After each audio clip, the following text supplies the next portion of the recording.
Hey guys, what's going on? It's Avatar here, and welcome to a Game Battles Ultimate Class Guide video. Around New Year's, I made a class guide, Ultimate Class Guide video, whatever the hell you want to call it, in public matches, and I don't know why I never really thought of doing one for Game Battles.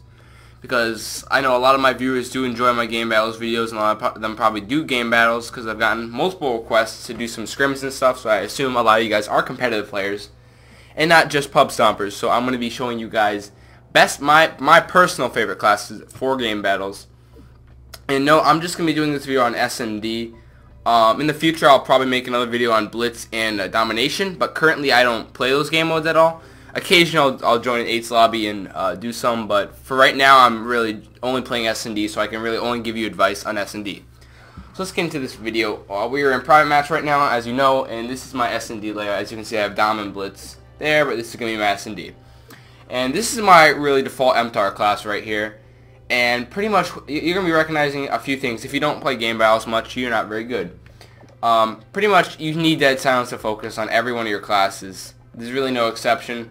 I do have one class without focus on, but that's with Overkill Sniper, so I guess that's sort of an exception. But for every, typical class, you're going to want, you're going to need this. And this. And every single class I have Marathon on as well, because as you can see in the description right there, Unlimited Sprint. You don't have to run Agility. I personally think on this class right here, it works very well. I don't run Steady Aim on my MTAR, mostly because I don't hip fire very often. If you're a guy who loves hip firing with your MTAR, you can go ahead and throw that on and take off Agility. But I personally don't hip fire very often, so I definitely prefer to take this off. And I also have Ready Up. Ready Up is something I find extremely useful. And if you don't run Ready Up, I suggest you give it a try and then decide for yourself whether or not it's worth it. I also have a Frag and a Concussion. You'll see lots of people using these in Game Battles, just a Frag and Concussion. But if you really, I do occasionally make a class without this stuff on it and to use those extra points on perks. But one thing you're going to notice with Specialist is, you've probably seen multiple videos on it, so I'm not going to get too in-depth with it. But you're going to see I have two Specialist bonuses and not 3. And the reason is pretty simple. You get your Specialist bonus, at 8 kills normally, and if you put if you put that third perk on, that third Specialist bonus, you're gonna, you'll get your bonus at more kills, which is not what you want. You want to get those extra, points, perk points right off the bat. So you're gonna want to just run 2 Specialist bonuses. I have Steady Aim in ICU. It really doesn't matter, honestly. You really, in S&D, depending on if you're doing 4v4s or 1v1s or whatever, typically you're really only going to get your first perk.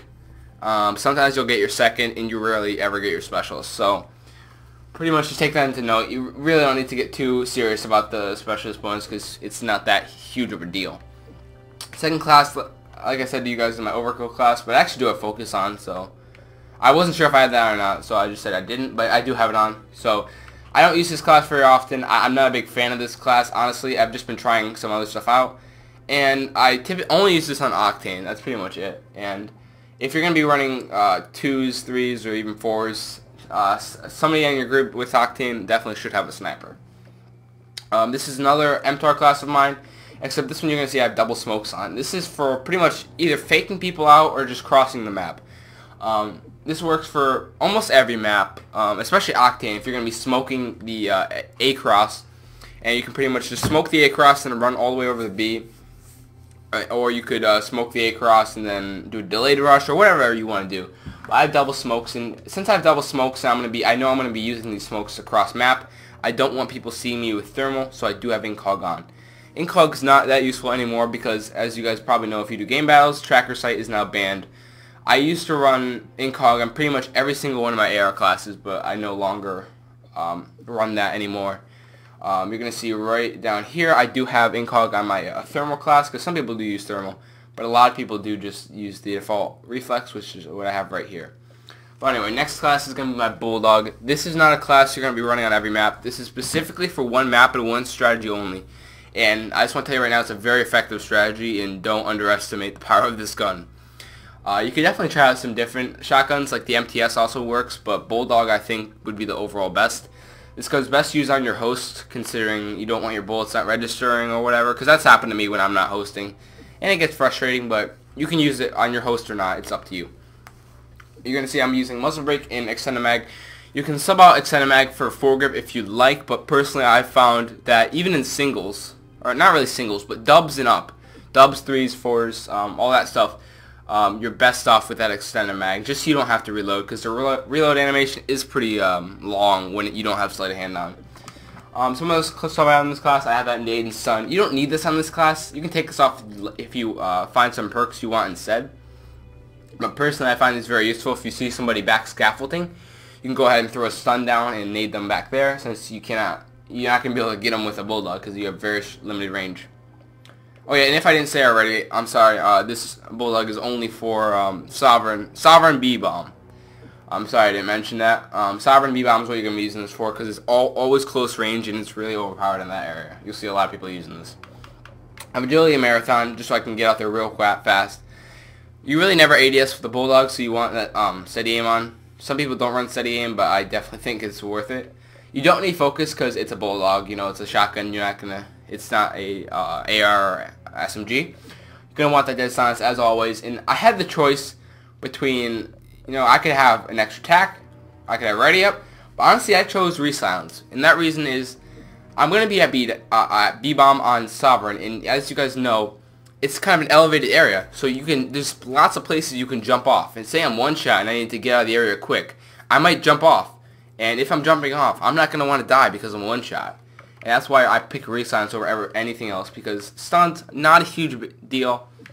That's definitely my point for Alright, sorry about that guys, my mic randomly cut out, and then I did this commentary over again, and then it still wasn't working properly, but I'm pretty sure I have the issue fixed now. So let's carry on with this video. We got the Remington Thermal here. I personally, since I'm running Thermal in this class, it's very useful in some circumstances, especially when I'm going to on Warhawk, when I'm checking the B-bomb. Very helpful with seeing if they're actually planning the bomb, because I've seen lots of my opponents actually, they walk out to check the bomb and I see them walk out, except they don't actually see me planning because they're like they can't see me because I'm behind the bomb. But anyway, so I personally like to run smoke on this class right here. It's up to you. You can switch that out for nade if you'd like, and I also run incog, you know, so you don't be seen on thermal, but you can switch that out as well. This is my go-to Remington class, really. I do have reflex. It's the same class, really, except I do have reflex instead of thermal, and also I have quick draw instead of incog. Quick draw is really, really nice. Trust me, guys. Try out quick draw. It's really helpful with getting those first few bullets off, and trust me, I'm in love with this class. And I also do have incog as my specialist bonus if I ever do get there. That's all for this video, guys. Let me know in the comments below if you guys would like any more kinds of tips and tricks videos for game battles or even pubs, anything really. You guys have been loving my SnD Plant Spot series, and I'm sure this video will help a lot of you guys out as well. And I do still have Octane and Strike Zone to do in my SnD Plant Spot video. And that's really it for the competitive maps, and I'm pretty sure since you guys have been giving me so much support in that series, I'm definitely going to be extending it to public matches. And it's going to be interesting because I'm going to have to do a lot of pub SnD, which is something that'll be very, very interesting to experience. But that's all for this video, guys. Again, let me know in the comment section below if you have any suggestions or any comments. And I'll catch you guys later.